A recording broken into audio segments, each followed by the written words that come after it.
Hello, everyone. Welcome to the Blackshirt Breakdown. My name is Steve Marik. I'm a staff writer inside Nebraska, and he is Jay Foreman, our NFL veteran and former Nebraska Blackshirt. Jay, let's get in this 2024 recruiting class. Ashton Murphy, a defensive line prospect from Elkhorn South High School in Nebraska. You know what? When he committed, everybody saw his height, his measurements. He's 6'4", around 240 pounds. He's a 3-star. Other Power 5 offers from Colorado, Iowa State, I believe, but he picks the Huskers. So when you saw Ashton Murphy enter the class, what were your overall thoughts? Well, I mean, I wouldn't say I was surprised, but I didn't really know who he was just because I hadn't started to look at, kids in his class and maybe in his position, just because of the focus has been so much on the present day, guys that are on campus and the new guys that have came in through the transfer portal. But the first thing that popped in my mind was that, being 6'5", 240, he plays multiple sports. And so really probably he's closer to about 250 once he, really concentrates on football. But I thought, like, what, this could be a good move, especially when I watched his tape, in the sense of, it's like when Nebraska used to recruit linemen back when we were actually, one of the best offensive lines year in and year out, in the 80s, 90s, and 2000s, where you'd see a guy come out of high school at 245, 250, and then, weight is added to him without losing athletic ability, and quickness and the toughness is added to him. And next thing you know, by redshirt sophomore year, he's 285, 290, and you're getting a grown man. And really, if you want a present day example of it, it's how Michigan State grew their offensive line. When you listen to Dan Antonio, where he talked about by the time they get on the field, they're grown men, right? And so that's what you need. And so I think in order to continue to develop and kind of have guys on the shelf without putting them on the milk carton, you got to see their potential. And he's a legit 6'5" for real, or like walking around legit 6'5", anywhere from 245 to 250, big wide shoulders and good frame. So as I'm looking at it, you can add weight to him and him not look like he's added bad weight. And so I think it's a move of potential. But then also, as we watch this tape, he fits the 3-3-5 from a defensive line standpoint if he stays there. But then also on the other side of the ball, with the coaching staff at Elkhorn South is really, really good coaching staff, especially across the lines. Obviously, you got Marik Noonan, Teddy Husker, and now him. He could switch over to the offensive side of the ball and he could play a guard. When you watch his get off, it's what jumps off on the tape. So it's not necessarily big splash plays. It's looking at the potential and foot quickness. And so I think it's a potential get for Nebraska, but productivity will come as soon as the weight and strength comes. And from everything that I've read about him and heard him talk a couple times, he's an extremely hard worker. And so I think you'll see improvement from him in the first and second year. When we visited an open practice this spring at the Hawks Championship Center, Ashton Murphy was visiting. He was on a visit, and he got to attend practice. So all the media members were kind of walking around and looking at the different positions and stuff. And there was Ashton Murphy, with who he was with, but he was over at the D-line watching Terrence Knighton work. And we all got to see Ashton Murphy's body. Like you said, he's a legit 6'5". And there wasn't it didn't look like there was a lot of bad weight there. I mean, that kid is stacked. I mean, he physically looks really, really good. And like you said, his frame is long.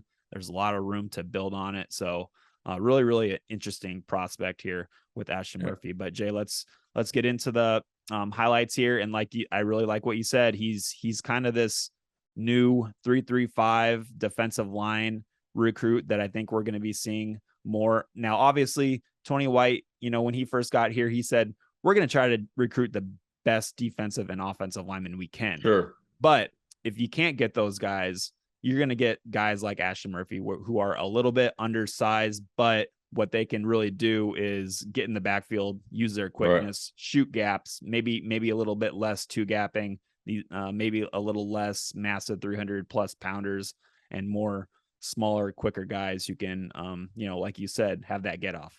Yeah, and so look, you like to evaluate guys when they're playing against good players. So this is Lincoln Southeast, Gunnar Gatula. And so what you see right here is a good get off, right? And they tried to do a slip block, an influence block. So they're trying to get him up the field in a trap block, right? But when you have the really good get off and really like a heat seeking missile, it destroys the play. And this isn't any slanting. This is just him going straight forward. And so he's not a head diver, right? And so therefore he's coming off the ball with good leverage and good balance. So then therefore he's not getting influenced and run right past the play. And see right there, he gets a 5 or 6 yard tackle for loss. And so I'm looking for him is the flexion in his ankle, the get off. If you see right there, there's no missteps in his get off. And when you watch it right there, he's exploding off his left foot, and his right foot is gaining ground and essentially resetting the line of scrimmage. And so, obviously this is the game Maverick Noonan was in as well. And so he showed up well every time he played. And it's good to have a Division I, a Power 5, counterpart on the other side. But when you're making plays, you're going to have teams like Colorado, Iowa State, Nebraska, so forth and so on offer you because they see the production. As much as they see Maverick Noonan, they see Ashton Murphy. And this is another one right here. Good get off. You see the punch right there, and you see the sneaky speed with the ability to run down a running quarterback right here. It's a kind of a quarterback bootleg, resetting the pocket. And he's going against Cooper Johnson. That's been a Power 5 recruit here recently. Big old kid, 300 pounds, and he's reading it, right? And so he comes inside, right? And so he sees the quarterback breaking the pocket. He's able to separate and disengage and get down the line of scrimmage. And it's obviously good team football here. But we're looking at Ashton Murphy and what he's able to do from an athletic standpoint. Now you see him more in a 3 technique, maybe more of a wide 3, right? And so now look at the stance, right? I call this high booty spat, getting off the ball, track stance. And he's trying to get up the field and wreak havoc. And you're going to see right here, and that's what he does, right? Blows up the guy on the trap play. Again, the same play, same result, right? It's the same one as the first one. Trap, now he kind of knew it was coming. So he has some in-game adjustments and football knowledge. He blows the guy up because he probably had an adjustment. He didn't want to get too far upfield, right? They thought they could get him just in case they could block him. Well, Ashton Murphy had a different set of rules and outcome there, right? He had a really good job of getting upfield, Steve, and having his pad square. If you watch this right here, right? He's upfield, boom. So right there, the pulling guard and the trap block can't do anything. Now, it might have been a bad cut by the quarterback, right? But guess what happened? He blew it up so much, it confused the quarterback where to go because the quarterback should have went right downhill. And see, now you see the gap that he should go. But when you destroy a play and reset the line of scrimmage with a player like this, it eliminates the clarity of the play. So when you see that right there, and I like it that he has good leverage. Being 6'5", you could very easily see these guys stand up. Now look at that. Let's see how he drops his hips and his pads. Mm-hmm. That's where you see. That's right there, Steve. See, now I'm starting to get excited. You know what that's called when you hit a lineman like that? You see his head, you snap back. What? That's called burping the lineman. When you have a big burp, your head goes back. Watch this right here. Off the ball, sinks his hip, blows him up. I call that a bounce technique. I teach it to a lot of my linebackers right here. As you're shedding a block, you disengage, your eyes are on the ball, and then he makes the play for, I'm assuming it would be a tackle for loss or at the line of scrimmage. That's a really good play right there. And so when you think about what correlates with him, he's a physical player. He's well coached coming out of high school, so he'll be a little bit farther than the normal kid. But he has some get off and quickness that he's shown in this game against one of the better teams in the state. I really like what you said about, once he gets in the backfield, sometimes you see guys like out of control because they're that get off is so quick and they're just not in control. Ashton Murphy in these highlights is under control. He's, like you said, his pad level is really good. He's staying square. He's ready for contact. And like you said, he took on those pullers really well and did not give up a lot of space. Well, he played the first play in the highlight really well, and then he played the last one we saw even better. So that lets you know he has awareness, right? Remember the old Madden ratings? Yeah. Speed, height, strength, awareness. His awareness is pretty good. And this right here, again, it might have been a miss, communication up front or as far as the offensive line. He's getting off the ball again in the 3 technique, right? So now just letting you know he's played different positions, right? He's right here. It looks something we saw at the spring game with these guys. Right. That's what you want. And you'd like to see that. Look, he defeats the first blocker, makes the second blocker tap out. They were trying to do a reverse pass there, it looks like, right? And I called this game, Steve. So this is a crucial part of the game. They're trying to influence block him, right? and he might have been influenced, but guess what the result was? I'm just going to destroy the whole play and worry about the results later. Not only did he defeat the first block, second block, you could call it a cause fumble, but I'm willing to say that he recovered the fumble.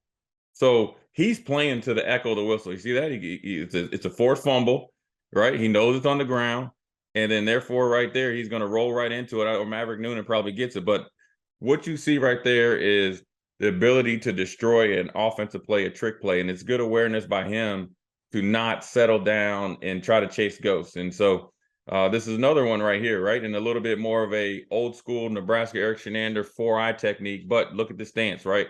6'5", now he's down to a 3 technique, right? But look how low he's playing. I mean, you know, I'm only 6'2", he's 6'5", he's got good flexibility, big old long frame. Look how long his arms are and his legs.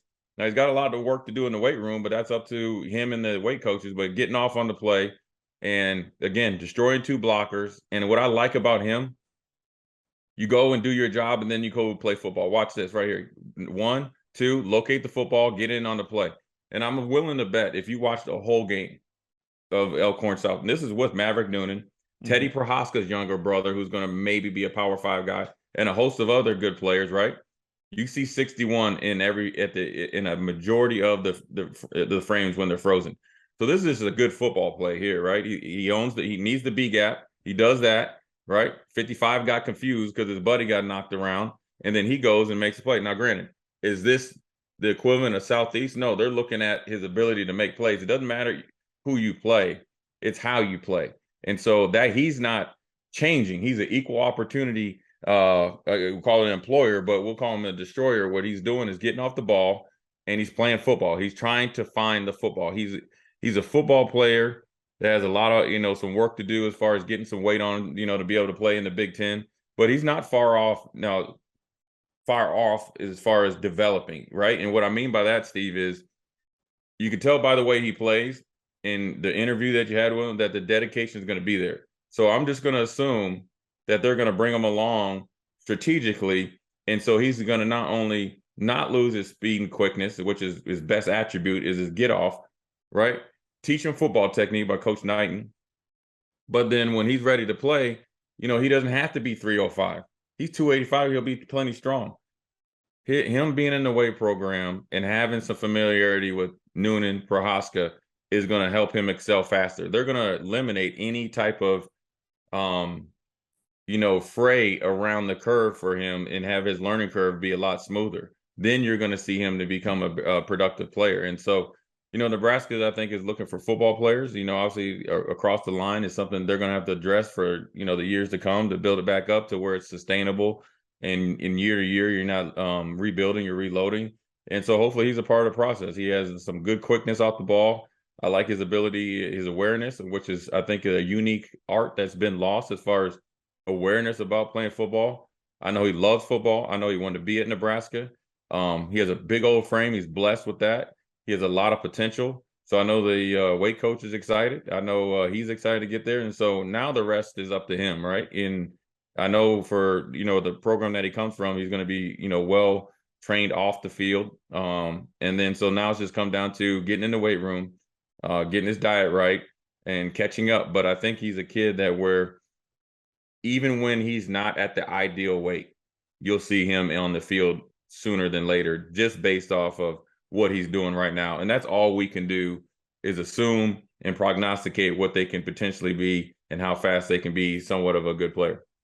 Jay, one more before we get out of here, but do you think with like when we're thinking Nebraska defensive line recruits under Tony White, do you think he is looking to gear more towards the speed and the gap shooting instead of maybe what we've seen before with getting these massive bodies in the program?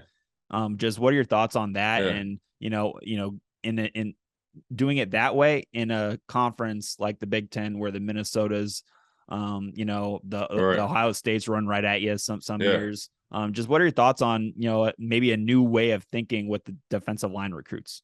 Well, obviously, I don't think he's looking for super skinny guys and think you're just going to be able to live and die by that. So I think that's the misconception about the 3-3-5. But I think what the biggest thing they're looking for is football players, and they're not going to be their first knock on a kid isn't going to be he's only 250, right?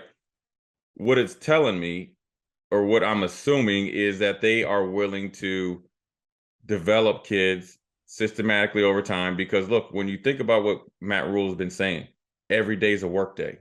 So now they can kind of forecast where Steve Marik should be, Jay Foreman should be, in 6 months, 12 months, 18 months, along with the practice that they're doing. So I think it's going to be more geared to fit, right? Which is more the 3-3-5. You got to be, quicker. But also, they're not going to be so fixated of deciding between a guy of he needs to be 6'6", 285 pounds in high school versus a kid 6'4", 260 pounds, but a heck of a football player.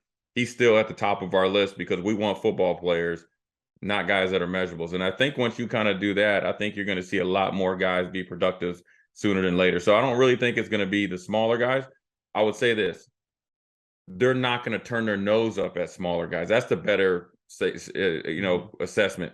And so, I don't think you'll see too many 6'8", defensive linemen like Weaver and stuff like that. Yeah. You're going to see some guys that can play with some leverage. If you're 6'8", going to play defensive line in the Big Ten, you better be able to get off the ball and have some knee and ankle bend like Ashton Murphy. So I think it's a good thing. I think it's, something where you see a kid that's going to get bigger, faster, and stronger.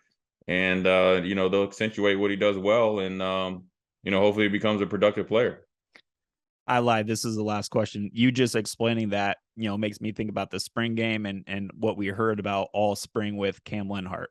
Cam Lenhart does not look like your normal Big Ten defensive lineman at 6'3", around 245 pounds. And he told us after the game, the goal for him to come back in the fall is like get up to 255, maybe even 260. Right. So what did you see from Cam Lenhart, and what do you envision? What do you expect to see in the fall from him? Is he a starter? Is he going to be a backup guy, a rotation guy? What? Yeah. I don't think he's a starter. I mean, I think, look, as much as we're making a big deal about the spring game, which is good. It's finally a game, right? Yeah. It is one practice and one glorified practice. But I think for him to be in that early with some of the guys that potentially are going to be starters is letting you know how far he's, progressed along. And so I think for him, the goal is to come back, as close to 260 as possible. And obviously, good weight. He comes from an excellent high school program in IMG. They know how to work. They know how to be focused. They were coached extremely well. And when first thing they showed with him was he's legit, right? You see why two different staffs were head over heels for him. Good hands, good explosive, strong, and was just always around the ball.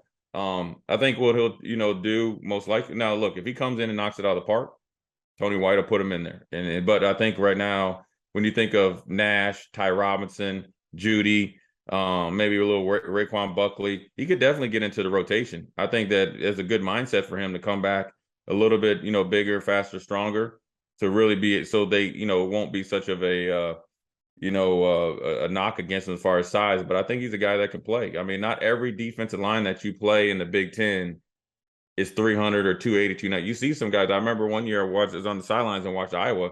They're starting 3 technique. I mean, he looked like somebody I'd see at the gym. So it's just about how you play and how they use you. And granted, he's a freshman, really far along as a freshman, along with a couple others. And if he can get in the rotation, get some good experience, and make some plays, by the 6th or 7th game, he won't be a freshman anymore. And so, I saw a lot of good things, and he should be proud of himself. But the work has just begun. And one of the things I would say, look, it's everything you heard about him. Coming out of high school, and what we seen when we broke it down, right? It's the same thing. It's what I call it transferable, right? The things that we saw when we did our Blackshirt breakdown of him, right, when he committed and signed or whatever, has been transferable to what he's been doing on the field. So that's why he's looking not out of place. Good hand placement, leverage. That's allowing you to make plays. Like it's the fundamentals that he was taught at IMG, I assume. I mean, that has to be at IMG, and along with Coach Knighton, has paid dividends for him early in his career. Now he has to take it to another level, but he has the foundation of what everything Matt Rhule has been talking about, everything that maybe has been missing at times at Nebraska, right? Fundamentals of foundation of football, then the athletic ability takes over. So yeah, he's off to a good start along with a host of other ones. They have a good outside group of old veterans, right, and some young new whippersnappers that are going to be keeping them on their toes because there's no day off, and that's what you want. Absolutely, and that's what Cam Lenhart talked about after the spring game was, he was asked about how the transition went from going from high school to college, and he's like, "Look, guys, I came from IMG.